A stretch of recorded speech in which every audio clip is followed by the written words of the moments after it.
안녕하세요. 우리 지난번에 독해 기본 고전 시가에서 이제 고전 시가의 시대별 갈래와 그다음에 주제별 갈래를 살펴봤어요.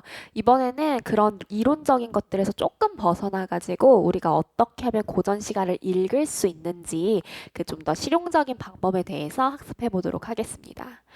여러분들이 고전 시가를 가장 어려워하는 이유가 뭐냐면요. 고전 시가의 단어들이 너무 낯설어서 그래요. 사실 앞서 말씀드렸던 것처럼 고전 시가는 오히려 주제들이 한정되어 있기 때문에 현대어로 풀이해서 읽어보면은 요런 내용이구나라고 현대시보다 더 쉽게 이해하는 경우가 많거든요. 근데 보통 시험에는 이렇게 현대어로 풀이된 경우로는 안 나오니까 그 원문 혹은 이제 원문에 가까운 번역을 읽다 보니까 그거를 여러분들이 이해하지 못하는 경우가 굉장히 많아요. 그래서 고전 시가를 잘 읽기 위해서는 고전 시가의 어휘를 학습하는 것이 굉장히 중요합니다. 우리가 이번에 이제 두 강의에 걸쳐서 가장 처음으로 고전어를 어떻게 읽는지 한번 공부해 볼 거고요. 그 다음에는 고전 시가를 우리가 주제별로 나눠봤잖아요. 그 주제에서 주로 나타난 시어들이 어떤 것들이 있는지 그 고전 어휘들에 대해서 좀 더 심층적으로 탐구해 보도록 하겠습니다. 우리 첫 번째로 고어 읽는 방법에 대해서 한번 학습해 볼 건데요. 선생님이 1번부터 6번까지 그 방법들을 좀 여러분들이 사용할 수 있는 스킬들을 정리해 놨어요. 같이 한번 읽어보도록 하겠습니다. 먼저 고어는요, 우리 소리 나는 대로 읽으셔야 돼요. 이게 무슨 말이냐면요. 자, 우리 우는 것이 벚구기가 푸른 것이 버들숲가에서 우는 것이라는 것은 우리 현대어에서는 우는 것이로 적히죠. 그리고 푸른 것이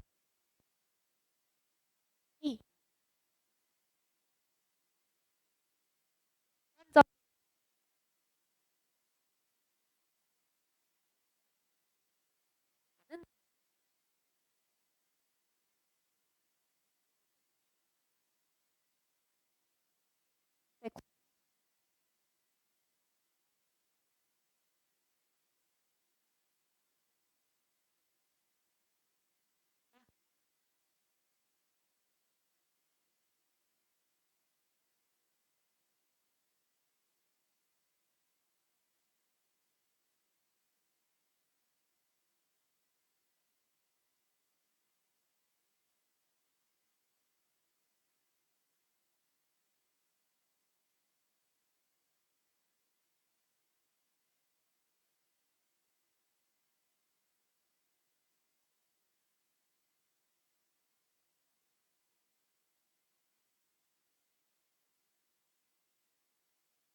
선생님이 마이크에 문제가 있어서 잠깐 멈췄다가 시작했습니다. 계속 시작하도록 할게요.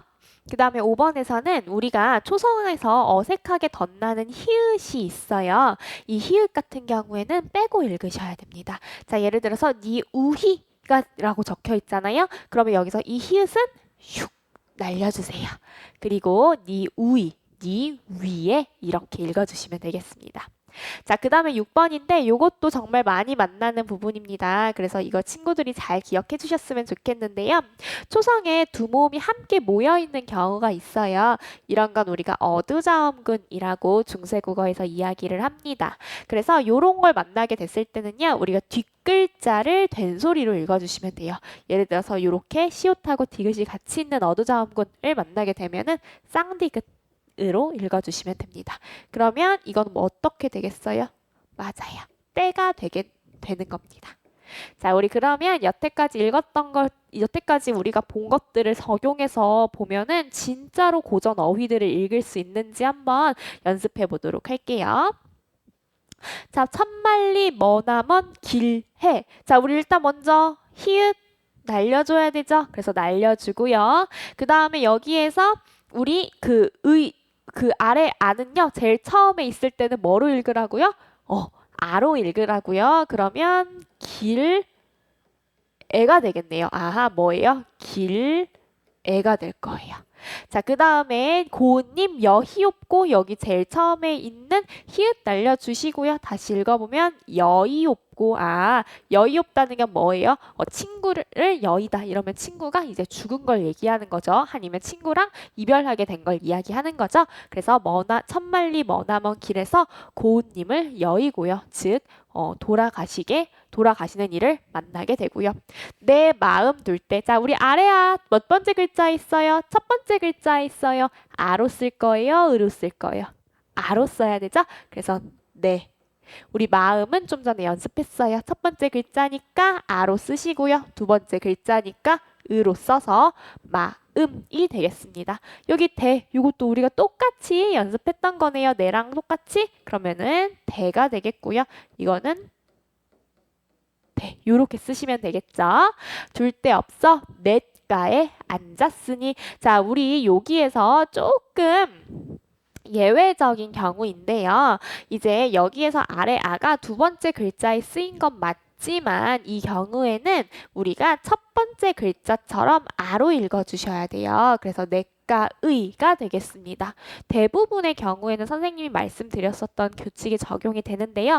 간혹 이렇게 적용이 안 되는 경우도 있어요. 근데 그런 경우가 그렇게 많지는 않으니까 여러분들 읽으시면서 좀 구분 가능하실 거예요. 그래서 냇가에 앉았으니. 우리 이거 앉았으니?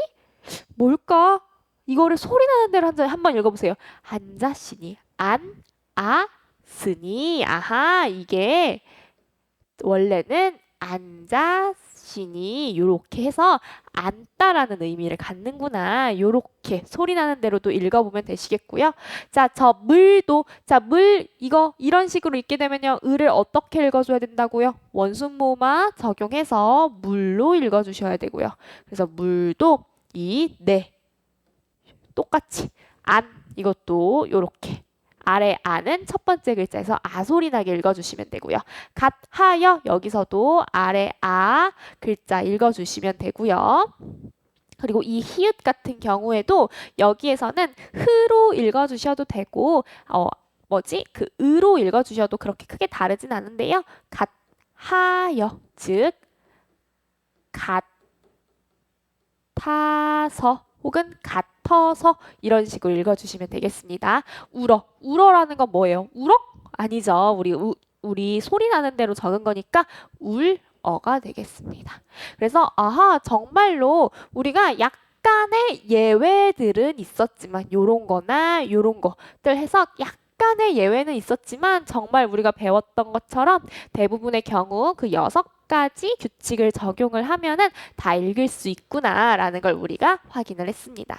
우리 그러면요. 다음으로는요. 이제 기본적인 어휘, 주제 어휘와 관련된 게 아니라 그냥 진짜 기본적으로 너무 고전 시가에서 자주 나와서 이런 거는 영단어 외우듯이 외워야 된다. 약간 스쿨, 버스 이런 것처럼 외워야 된다 하는 것들을 선생님이 정리해서 쭉 넣어놨어요. 그래서 그걸 한번 쭉 읽어볼 거고요. 이런 것들은 사실 친구들이 암기하시는 게 되게 중요하죠. 그래서 선생님이 다 살펴보진 않을 거고 중요한 것들 몇 군데만 해가지고 좀 짚어드리고 그리고 여러분들이 암기할 수 있는 시간을 좀 드리도록 하겠습니다.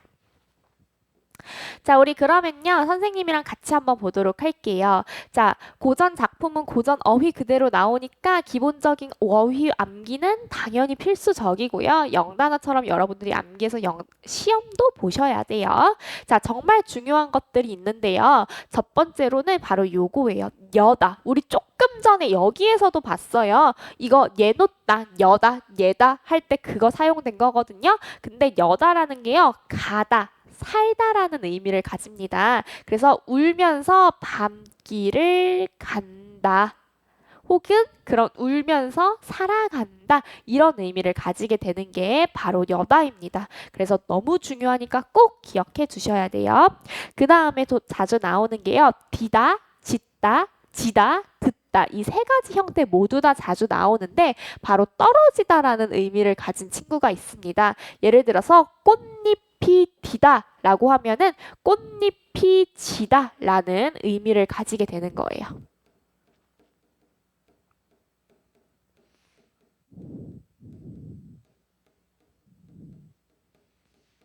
그래서 이런 것도 여러분들 배경묘사 같은 거 할 때 굉장히 많이 나오겠죠. 특히 하강적 이미지 같은 거. 그래서 이런 것도 같이 기억해 주셔야 되겠고요. 그 다음에 또 중요한 게요. 하다와 하다가 굉장히 중요한데요. 응? 선생님, 하다와 하다가 뭔 차이인데 이게 중요해요? 이렇게 얘기할 수 있는데 굉장히 큰 차이가 있습니다. 자, 얘들아, 하다라는 건요. 아래아를 안 쓴 이 하다는요. 많다, 크다라는 의미를 가져요. 그래서 예를 들어서 한소라고 얘기해요. 그러면 소 하나라는 뜻이 아니라 큰 소라는 의미를 가지게 됩니다. 엄청 의미가 다르죠. 꼭 기억하셔야겠죠. 그리고요, 이 아래하 하다를 써서 쓴 하다는요, 우리가 할 위자의 의미를 가져서 하다의 의미를 가집니다. 그래서 우리가 발음은 같지만 아래 아를 썼냐 아니냐에 따라서 의미가 너무 달라지니까 우리가 꼭 기억해 주셔야겠어요. 자, 그런 의미에서 또 중요한 게 우리 바로 좋다와 좋단데요. 요것도 되게 비슷하게 생겼잖아요. 근데 의미는 꽤나 달라요. 자, 구체적으로 살펴보면요. 좋다라고 하면요. 우리가 좋다라는 의미입니다. 그리고 좋다라고 하면은 깨끗하다는 의미예요. 그래서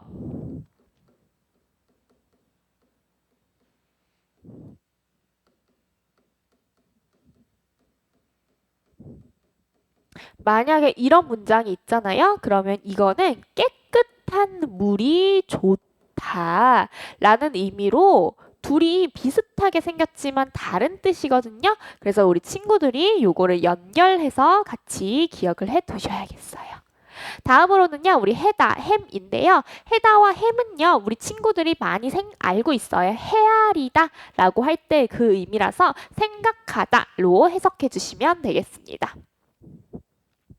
우리 그 다음에 삼기다라고 하는 건요. 우리가 무언가를 이렇게 만들어서 뭐 집심 같은 걸 삼다 이런 식으로 말을 하잖아요. 그래서 삼기다라는 건 생기게 하다, 만들다 이런 의미입니다. 그래서 예를 들어서 이제 내 마음에 시름이 삼기다라고 하면 시름이 생겨나다 이런 의미니까 같이 요 문장 같은 것들도 함께 기억해 주시면 좋겠습니다. 자, 우리 그 다음에 굉장히 중요한 단어 여기 나왔습니다. 바로 씌어지다입니다. 처음 보죠, 여러분. 이 씌어지다라는 단어는요. 사라지다, 죽다라는 의미예요. 무언가가 사라져거나 무언가가 죽었어. 엄청 중요한 대상일 것 같아요. 엄청 중요한 사건이 일어난 거죠. 그러니까 이 씌어지다라는 단어 꼭 기억해 주셔야 되고요. 자, 그 다음에 요것들 어즈버, 모처럼 두어라. 얘들아, 선생님이 굳이 이 그냥 읽기만 해도 의미가 이해가 될 것 같은 것들을 왜 넣어놨냐? 이것들은 바로 감탄사라서 그래요. 감탄사라는 건 결국 무슨 말이에요? 이 친구들은 뭘로 쓰인다? 영탄법이 나올 때 쓰인다. 그래서 우리가 만약 고전시가에서 이 세 개를 본다? 그러면 아하, 여기 영탄 사용됐구나. 혹시 선지에서 영탄 물어보면 맞다고 해야 되는구나 라는 걸 알아둬야 됩니다. 자, 그 다음에는요, 우리 여기 요거 혀다 한번 보도록 하겠습니다. 혀다는요, 우리가 악기나 불을 켜다 라는 의미입니다. 그래서 검은고를 혀다 요런 문장 많이 나오니까 같이 기억해 주시고요.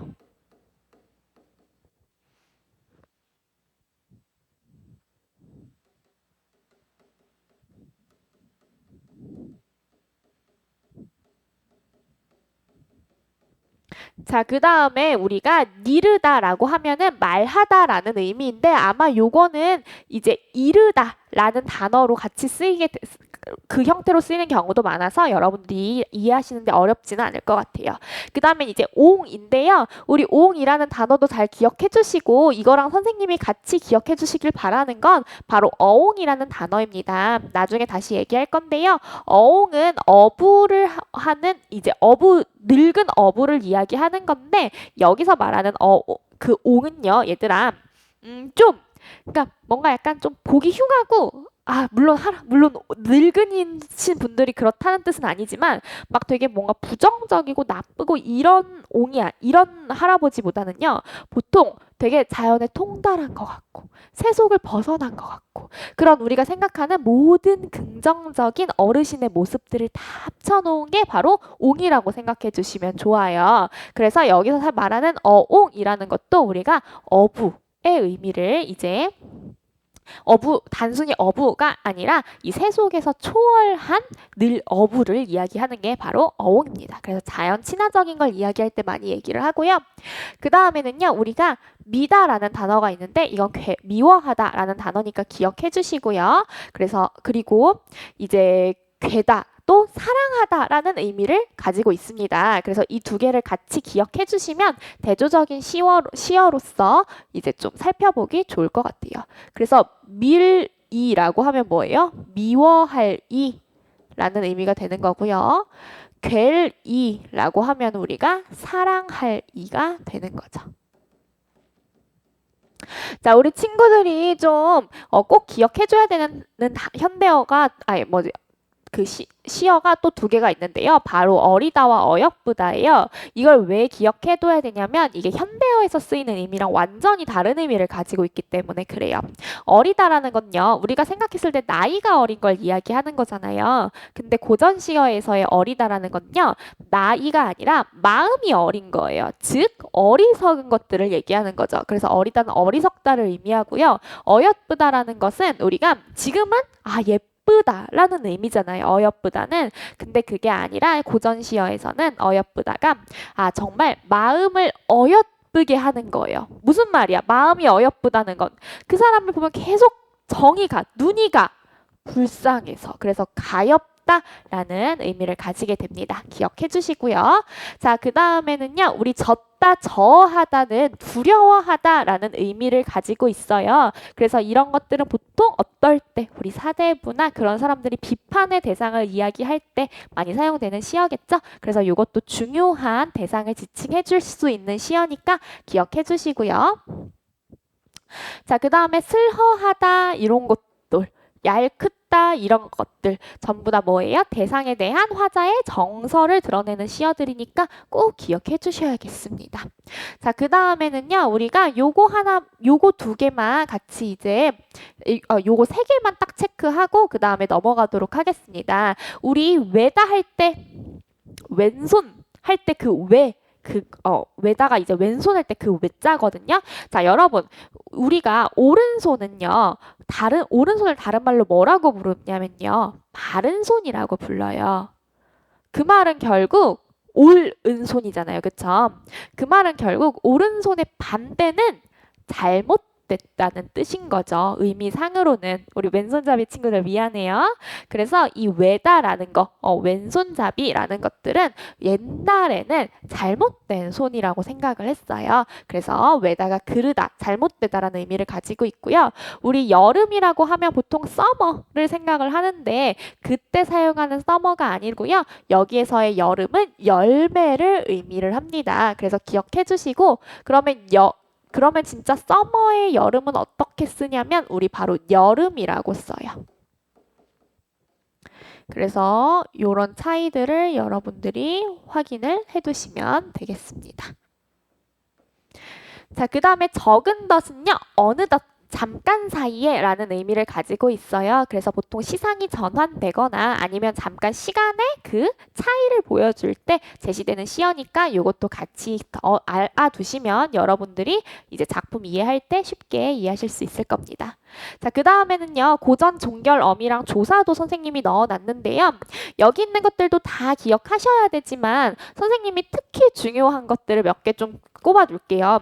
일단 이거를 여러분들 만약 알아두시면요. 화자의 태도를 이해하시는데 굉장히 좋습니다. 예를 들어서 뭐뭐 오죠 같은 경우에는 뭐뭐 하고자니까 화자가 지향하는 바를 우리가 알 수 있겠죠. 그래서 이런 식으로 종결 어미나 혹은 조사 같은 것들을 알아두면은 화자의 태도를 알아둠으로써 훨씬 더 쉽게 작품의 정서를 파악할 수 있고요. 그래서 선생님이 이것들을 넣어놨습니다. 그러면 이 중에서 몇 개들을 빠르게 한번 살펴볼게요. 먼저 첫 번째로는요. 조금 전에 살펴봤던 오죠. 혹은 뭐뭐 나다, 혹은 뭐뭐 매라, 혹은 뭐뭐 을샤 이건데요. 이 세 개들은요. 전부 다 뭐뭐 하고자 혹은 뭐뭐 하는구나 라는 의미를 가지고 있어서 화자가 대상에 대해서 긍정적이거나 지향하는 바를 나타낼 때 많이 사용되는 어미들이에요. 그래서 여러분들한테 요 세 가지 같이 기억하는 거 말씀드리고 싶고요. 그 김에 선생님이 같이 말씀을 좀 드리면 이 뭐뭐 리을 쉐라랑 뭐뭐 을샤랑 엄청 생긴 게 비슷한데 의미는 완전히 정반대예요. 예를 들어서 뭐뭐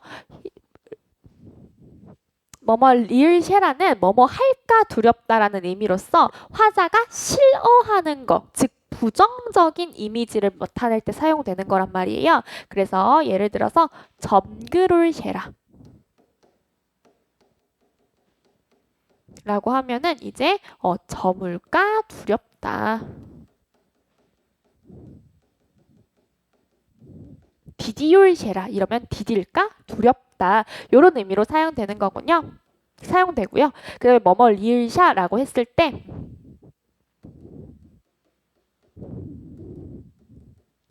하기도 할샤라고 하면은 우리 하다 뭐였어요?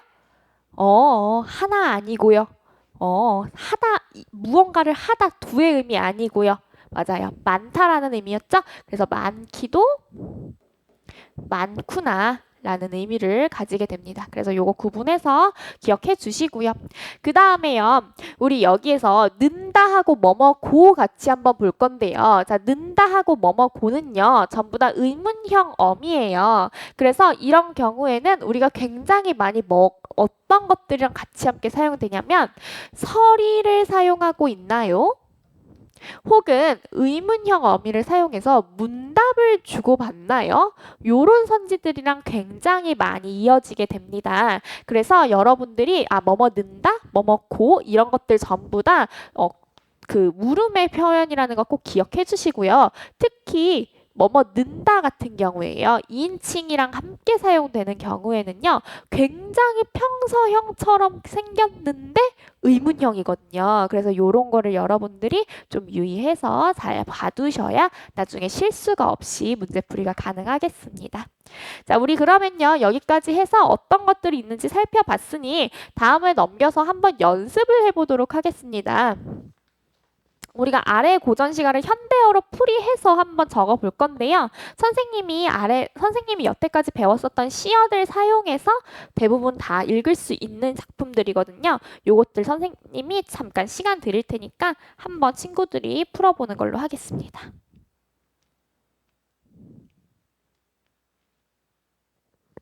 그러면 다 풀어봤을 거라고 생각을 하고요. 우리 선생님이랑 한번 답을 맞춰보도록 하겠습니다.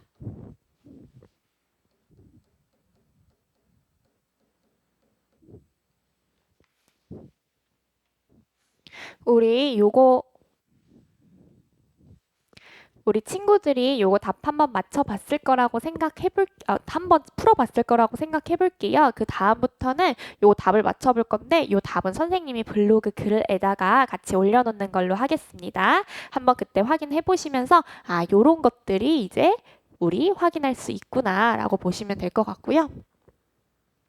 자, 그 다음에 있는 것들은 이제 선생님이 하나 더 넣어놨는데요. 요거는 여러분들이 혹시 시간이 되시면 한번 해보시고, 어차피 우리가 주제 어휘 읽고 나서 또 문제풀이 하는 시간 가질 거니까요. 요거는 시간 되는 친구들이 한번 자율적으로 공부해보는 걸로 하겠습니다. 선생님이 요거랑 그다음에 요거랑 같이 이렇게 작품 보여드리고, 그리고 블로그 글에 답 올려놓도록 할게요.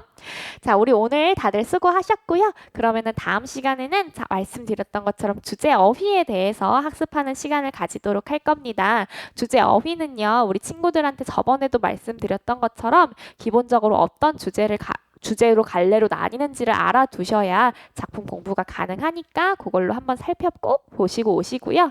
그 다음에 이제 그 강의에서는 주로 어휘들을 선생님이 소개를 하고 여러분들이 따로 공부를 좀 할 수 있는 그런 이제 그 단어 창을 좀 띄워드리는 식으로 해드릴 거예요.